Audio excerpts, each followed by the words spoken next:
खुद को कर बुलंद इतना हर तकदीर से पहले, खुदा पूछे बंदे से बता तेरी रजा क्या है। हेलो एवरीवन, मैं अंकिता चौधरी स्वागत करती हूँ आप सबका हमारे चैनल इकोनॉमिक्स अकेडमी में। जैसे कि आप लोग जानते हैं, हमने 11th स्टैंडर्ड का ओसियम सब्जेक्ट का चैप्टर 3 जिसका नाम है स्मॉल स्केल इंडस्ट्री, इसको स्टार्ट किए।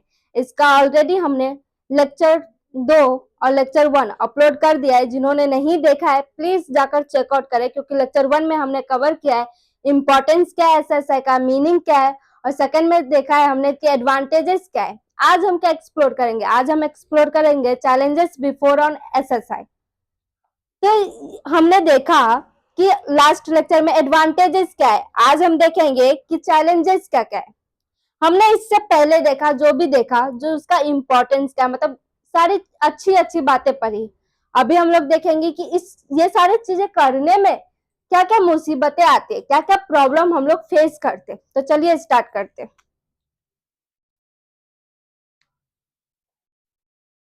Challenges before on small scale industry. इसका फर्स्ट पॉइंट है ओल्ड मेथड ऑफ प्रोडक्शन।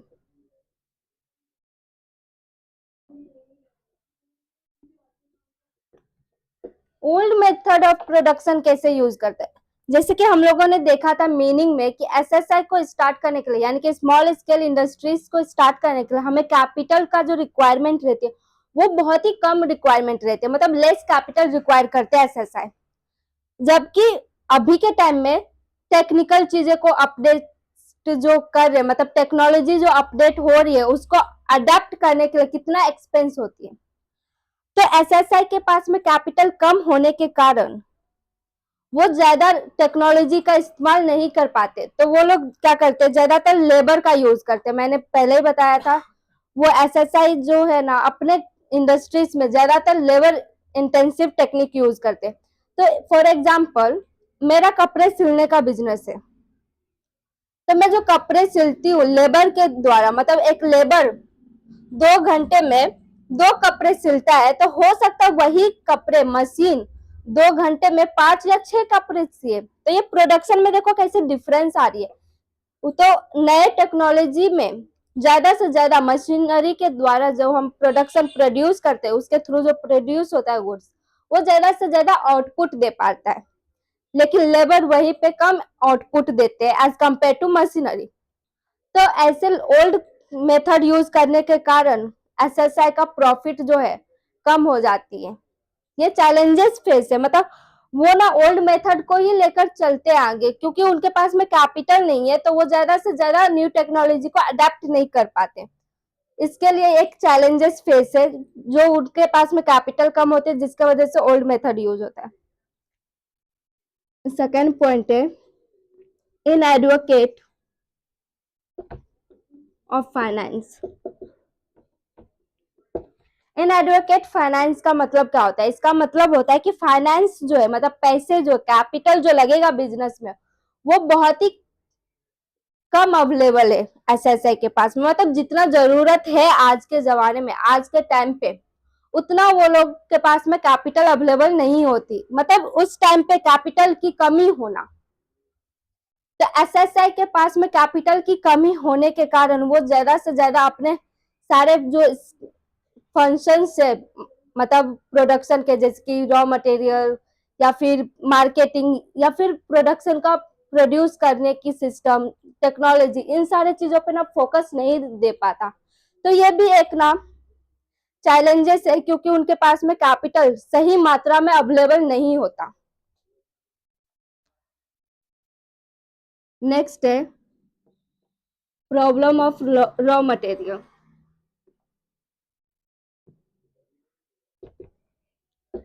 अभी देखो प्रॉब्लम ऑफ रॉ मटेरियल ये कैसे चैलेंजेस हो गया, क्योंकि हमने तो एडवांटेजेस में, इंपॉर्टेंस में, दोनों में पढ़ा है कि रॉ मटेरियल वो ज्यादातर नेचुरली यूज करते हैं, मतलब नेचुरल रिसोर्सेज को ज्यादा यूज करते हैं। लेकिन और हमने ये भी देखा है कि रूरल एरिया में ही ज्यादातर एसएसआई इस्टेब्लिश होता है। तो हमने देखा कि एसएसआई जो रहता है वो रूरल एरिया में रहता है, तो वो लोकल एरिया के जो भी रिसोर्सेस रहते हैं उसको यूज करते हैं। लेकिन कोई कोई इंडस्ट्रीज ऐसी होती है जिसका रॉ मटेरियल अवेलेबल नहीं होता उस जगह पे। मानो एक विलेज है, अच्छा छोड़ो, ये मान लो कि ये बोईसर में एक ऐसी इंडस्ट्रीज खुली जहां जो रॉ मटेरियल जो चाहिए वो रॉ मटेरियल यहाँ पे अवेलेबल ही नहीं है, तो वहां का इंडस्ट्री क्या करेगी, वो दूसरे जगह से मतलब रॉ मटेरियल को परचेस करेगी। तो उसके लिए क्या होती है ना, ज्यादा से ज्यादा कैपिटल की रिक्वायरमेंट होती है, या फिर कोई रूरल एरिया में ऐसा एसएसआई स्टैब्लिश हुआ है जहाँ का रॉ मटेरियल बहुत ही रेयर मिलता है, मतलब ऐसी जगह पे वो अवेलेबल है, ऐसी गांव में बना है वो इंडस्ट्री जहाँ पे रॉ मटेरियल जो चीज की चाहिए, मानो ये मार्कर बनाने के लिए ये इंक की जरूरत है, तो ये इंक उस गांव में अवेलेबल नहीं है, या फिर अवेलेबल भी है ना तो बहुत ही कम मात्रा में अवेलेबल है, जिसके वजह से रॉ मटेरियल की प्राइस बहुत ज्यादा ऊपर चली जाती है। तो एक चैलेंजेस फेस क्या करना पड़ता है रॉ मटेरियल में, जो उनको ना ज्यादा पे करना पड़ता है उस रॉ मटेरियल के लिए, उस इंडस्ट्रीज वो जो ओनर रहता है उसको, वो रॉ मटेरियल परचेस करने के लिए, और कभी कभी तो ज्यादा पे करने के बावजूद उनको वो रॉ मटेरियल मिलता नहीं है। तो ये होता है problem of raw material. Next है प्रॉब्लम ऑफ लेबर। हमने देखा था कि लेबर का यूज ज्यादातर एसएसआई करते हैं, वो कैपिटल गुड्स नहीं बनाता, ज्यादातर वो लेबर इंटेंसिव गुड्स बनाती है। और हमने ये भी देखा था कि एसएसआई जो है ना, ज्यादातर जो लेबर का हायर करता है वो लेबर कैसा होता है, वो लेबर ऐसा होता है जिसके पास में अनस्किल्ड हो या फिर सेमी स्किल्ड हो। ज्यादातर प्रोफेशनल लेबर को वो हायर नहीं कर पाते, बिकॉज उनके पास में कैपिटल ज्यादा नहीं होती, तो वो कैपिटल ज्यादा नहीं होती तो वो प्रोफेशनल जो लेबर होती है उनको हायर नहीं कर पाती, और फिर उस हिसाब से उनको बनाना, उस हिसाब से जैसे प्रोफेशनल लेबर काम करेगा वैसे काम नहीं मिलता। तो देखो एक प्रॉब्लम है लेबर के लिए, क्या प्रॉब्लम है, जो वो प्रोफेशनल लेबर को हायर नहीं कर पाएगी, क्यों, क्योंकि एसएसआई के पास में ज्यादा कैपिटल नहीं है। दूसरा प्रॉब्लम, वो अनस्किल्ड है, वो अनस्किल्ड है या फिर सेमी स्किल्ड है, जिनको ये नहीं पता है जो वो ये मार्कर बनेगा कैसे, तो उनको वो सिखाना पड़ता है, उसमें बहुत टाइम जाती है। तो ये सारे चैलेंजेस एसएसआई ना फेस करती है, ये फेस करने के वजह से उनका जो प्रोडक्शन होता है ना ऊपर नीचे होती है। फिर अपना नेक्स्ट पॉइंट है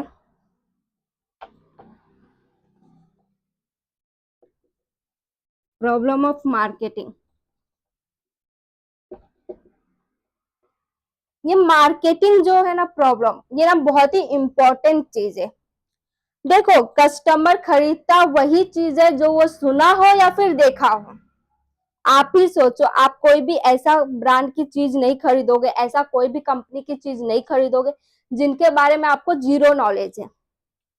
आप वही खरीदोगे जिनके बारे में आपने सुन रखा हो किसी से, या फिर कहीं पे एडवर्टाइजमेंट देख रखी हो, जैसे कि टीवी पे या फिर मोबाइल पे या फिर न्यूज़पेपर पे, कहीं पे भी। जिसकी स्प्राइट, आजकल के छोटे छोटे बच्चे को पता है स्प्राइट है क्या, उनकी मार्केटिंग इतनी अच्छी है ना कि सबके दिमाग में ना फिट है, कोल्ड ड्रिंक मतलब स्प्राइट या थम्स अप। वैसे ही मार्केटिंग की जरूरत पड़ती है हर एक गुड्स को मार्केट में उतारने के लिए, तभी तो कस्टमर लेगी। लेकिन मैं एक एसएसआई हूँ, मतलब एसएसआई बनाई हूँ जिसमें सिर्फ मार्कर यूज होता है। फॉर एग्जाम्पल, तो ये मार्कर जो है इसके बारे में किसी को पता ही नहीं है। क्या आप खरीदोगे मेरा प्रोडक्ट, मेरे मार्कर के बारे में आपको कोई नॉलेज नहीं है, नहीं खरीदोगे, आप क्यों पैसे वेस्ट करोगे। वैसे ही मार्केटिंग की जरूरत पड़ता है हर एक गुड्स को। तो ऐसा जो गुड्स बनाते हैं, जैसे कि हैंडीक्राफ्ट गुड्स रहता है, जैसे कि कढ़ाई वढ़ाई करके जो ड्रेसेस रहती है, बैग रहती है, जूती रहती है, ये सारी चीजें को मार्केटिंग करना उसके पॉसिबल नहीं रहता, क्योंकि एसएसआई के पास में ज्यादा कैपिटल नहीं रहता। मार्केटिंग करने के लिए ना बहुत ज्यादा कैपिटल की जरूरत होती है। तो इसका फायदा कौन उठाता है? इसका फायदा मिडल मैन उठाती है। देखो एसएसआई खुद जाकर डायरेक्टली सारे कस्टमर को नहीं बांट सकता गुड्स, उनका इंफ्रास्ट्रक्चर ही वैसा नहीं है, उनका कैपिटल ही उतना नहीं है जो वो खुद जाकर मार्केट में उतरे। तो वो क्या करते हैं, मिडल मैन को देते हैं। मिडल मैन क्या करता है, एसएसआई से गुड्स लेते हैं, यानी कि मैं एक एसएसआई हूँ, आप एक मिडल मैन हो, तो आप क्या करोगे, वो कढ़ाई वाला जो बैग है, वो जो जूती है, आप मुझसे खरीदोगे कम दाम में और आप उसको मार्केट में जाकर ज्यादा दाम में बेच देते हो। और ऐसा नहीं है जो वो मिडल मैन कम दाम में एसएसआई से लेती है तो तुरंत के तुरंत पेमेंट करे। वो लोग क्या करते हैं, परचेस तो करते हैं एसएसआई से कम दाम में, बट पेमेंट करने में बहुत डिले करते हैं, बहुत नाटक रहता है उन लोगों का। तो ऐसे उसके वजह से उनको ना कैपिटल जो रहता है ना, बहुत वर्किंग कैपिटल अवेलेबल नहीं हो पाती रोज के रोज। तो जिसके वजह से ये प्रॉब्लम फेस होती है इनका मार्केटिंग का। मार्केटिंग करने के लिए एसएसआई के पास में खुद इतना कैपिटल है ही नहीं जो वो खुद मार्केटिंग कर पाए अपने प्रोडक्ट का, तो वो मिडल मैन का हेल्प लेते हैं। तो ये एक फेस करता है प्रॉब्लम एसएसआई।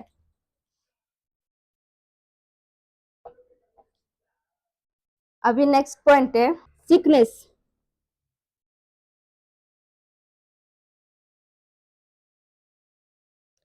ये किस टाइप का सिकनेस होता है एसएसआई में? एसएसआई में दो तरीके का सिकनेस होता है, एक इंटरनल एक एक्सटर्नल। तो पहले इंटरनल देखते हैं, इंटरनल क्या क्या प्रॉब्लम्स होती है। इंटरनल में पहला है लेबर प्रॉब्लम, जो हमने पहले ही देखा है कि लेबर या तो स्किल्ड हो अनस्किल्ड होती है या फिर सेमी स्किल्ड होती है, जिसके वजह से उनको पहले सिखाना पड़ता है जो ये मार्कर बनेगा कैसे या फिर ये ड्रेस का डिजाइन होगा कैसे, और उसके बाद उनको मतलब काम देना पड़ता है। तो इसके वजह से उनका प्रोडक्शन जो है डिले होती है या फिर बहुत ही परफेक्टली तरीके से होता नहीं है क्योंकि उनको कुछ नॉलेज नहीं होती उसके बारे में। और लेबर वो हायर प्रोफेशनल लेबर हायर नहीं कर सकते बिकॉज उनके पास में कैपिटल उतना नहीं होता कि वो अफोर्ड कर पाए अपने हायर लेबर को। और सेकेंड है मैनेजरियल स्किल का अब्सेंस होना। उसमें जो एसएसआई में मैनेजर भी रहते हैं ना, उनके पास में मैनेजरियल स्किल नहीं रहती। मतलब वो लोग मैनेज तो करते हैं but as a professional manager वो लोग मैनेज नहीं कर पाते एसएसआई को। तो यहाँ पे ना ऊपर नीचे मैनेज करने में भी होता है। सेकेंड है इंटरनल में, जो वो ज्यादा से ज्यादा टेक्निकल चीजें को अडेप्ट नहीं कर पाते, उनके पास में कैपिटल अवेलेबल नहीं रहती उतना।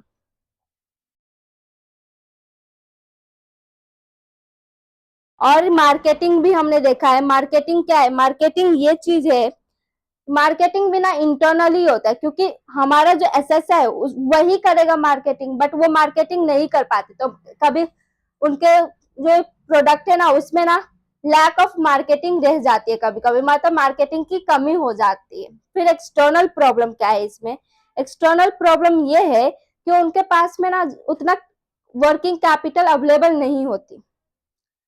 और वर्किंग कैपिटल अवेलेबल क्यों नहीं होती, बिकॉज मिडल मैन उसमें ना प्रेजेंट रहता है। मिडल मैन प्रॉब्लम क्या है कि मिडल मैन एसएसआई से तो कम दाम में गुड्स को परचेस करती है, आप मुझसे कम दाम में गुड्स ले रहे हो बट आप बाहर जाकर उसको डबल में बेच रहे हो, लेकिन फिर भी आप मुझे टाइम से पेमेंट नहीं कर रहे हो।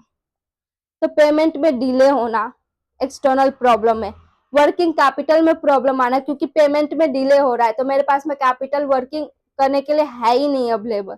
इन advocate finance, in advocate finance में क्या होती है, आप लोग बोलोगे जो गवर्नमेंट जो है वो तो लेकिन एसएसआई को कुछ ना कुछ थ्रू से मतलब कोई ना कोई स्कीम के द्वारा उसको पैसे डोनेट करती ही है। पैसे डोनेट तो करती है बट पेपर वर्क है ये, मतलब ज्यादा जितना पेपर पे दिखा रहे हैं ना उतना उसके पास में आ नहीं रहा है।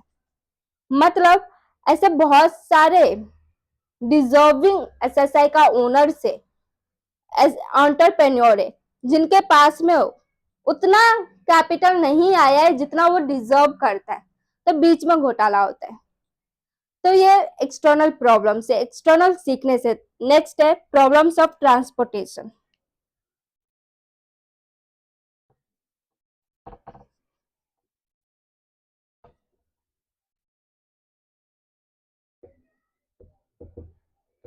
प्रॉब्लम ऑफ ट्रांसपोर्टेशन क्या होती है, कैसे होती है ट्रांसपोर्टेशन की प्रॉब्लम? वो तो लोकल एरिया में ही रॉ मटेरियल वगैरह खरीदते हैं, लेकिन मैंने एक एग्जांपल दिया था जहां पे ये बता रहा था कि वो इंडस्ट्री में जो जिस रॉ मटेरियल की जरूरत है वो रॉ मटेरियल आसपास नहीं मिल रही है। उसके लिए हमें क्या चाहिए होगा, दूसरे जगह से गुड्स मंगानी पड़ेगी, आउटपुट इनपुट मंगानी पड़ेगी।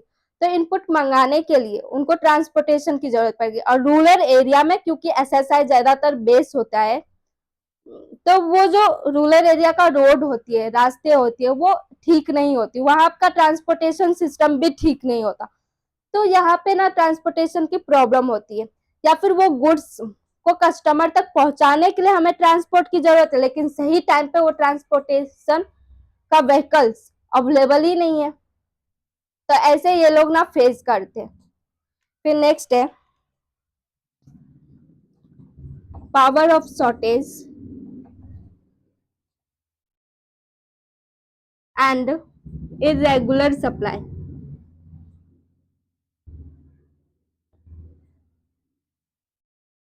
ये किस तरह का पावर ऑफ शॉर्टेज होती है? मैंने बताया था एसएसआई किसको यूज करते हैं, इलेक्ट्रिसिटी को, पावर को यूज करती है। तो कभी कभी ना, क्योंकि ये रूरल एरिया में एसएसआई प्रेजेंट है, तो वहां पे ना पावर ना पूरे टाइम नहीं रहती, चौबीसों घंटे अवेलेबल नहीं रहती, इलेक्ट्रिसिटी चौबीसों घंटे अवेलेबल नहीं होती। कभी कभी इरेगुलर सप्लाई होता है इलेक्ट्रिसिटी का, या फिर कोई कोई गांव ऐसी है जहां पे अभी तक पूरी तरह से इलेक्ट्रिसिटी आई ही नहीं है। तो वहां पे ना लेबर लोगों को प्रॉब्लम होती है अपना काम करने में, क्योंकि लेबर लोगों को एक तरह का इंफ्रास्ट्रक्चर दोगे तभी अच्छी तरह से प्रोडक्शन करेंगे वो लोग। उनको आदत नहीं होती अप डाउन करने की, तो उनको ना स्टेबल इंफ्रास्ट्रक्चर चाहिए रहता। तो इलेक्ट्रिसिटी के शॉर्टेज होने के कारण ये प्रॉब्लम आती है कि उनकी प्रोडक्शन अच्छी तरह से नहीं हो पाती। तो ये चैलेंजेस होती है जो एसएसआई फेस करती है। फिर नेक्स्ट है ग्लोबल कंपटीशन। हमने देखा है कि ग्लोबल कंपटीशन कैसे होगा ये हम अभी देखेंगे, लेकिन हमें इतना तो पता है ना कि हमारे इंडिया में अभी एलपीजी लागू है, मतलब लिबरलाइजेशन, प्राइवेटाइजेशन एंड ग्लोबलाइजेशन। मतलब इसमें कोई भी आए अपनी बिजनेस करे, कोई ज्यादा लाइसेंस की झंझट नहीं है, कोई भी आ जा सकता है। तो ये जो है ग्लोबल कंपटीशन, हमारे ब्रांड का मार्केटिंग अच्छी तरह से नहीं हो रही है, लेकिन लार्ज इंडस्ट्रीज जो है उनकी ब्रांड की अच्छी तरह से मार्केटिंग हो रही है, तो उनको लोग ज्यादा जान रहे हैं, तो लोग उनका गुड्स ज्यादा खरीद रहे हैं और एसएसआई का गुड्स कम खरीद रहे हैं। उनको तो पता भी नहीं है जो एसएसआई का गुड्स क्या है। तो कंपटीशन ना हाई हो जाती है एसएसआई के लिए, क्योंकि कंपटीशन एकदम से ग्लोबल लेवल पे चले जाते, कोई सारे ब्रांड अपने अपने गुड्स का मार्केटिंग कर रहे हैं, कोई रोक नहीं है, कोई भी कस्टमर कोई भी गुड्स को चूज कर सकता है। तो यहाँ पे एसएसआई को इस चीज का प्रॉब्लम होती है, बिकॉज उनका मार्केटिंग अच्छी नहीं होती, तो उनका गुड्स जो है लोगों को पता नहीं होता, तो कंपटीशन बढ़ जाती है। तो हमने देखा कि चैलेंजेस क्या क्या है। पहला हमने देखा कि ओल्ड मेथड यूज करते, फिर नेक्स्ट देखा इनएडवोकेट, फिर थर्ड पॉइंट देखा प्रॉब्लम ऑफ रॉ मटेरियल, फिर हमने देखा problem of labour, problem of marketing, फिर हमने देखा सिकनेस, फिर हमने देखा problem of transportation, power of shortage and irregular supply, फिर हमने देखा ग्लोबल कॉम्पिटिशन। ये 9 पॉइंट है जो चैलेंजेस बताती है कि एसएसआई किस टाइप की प्रॉब्लम को फेस कर रही है। अगर किसी को क्वेरी हो तो कमेंट करें, वीडियो पसंद आया तो अपने दोस्तों के साथ शेयर करें, लाइक करें और सब्सक्राइब करें। Thank you.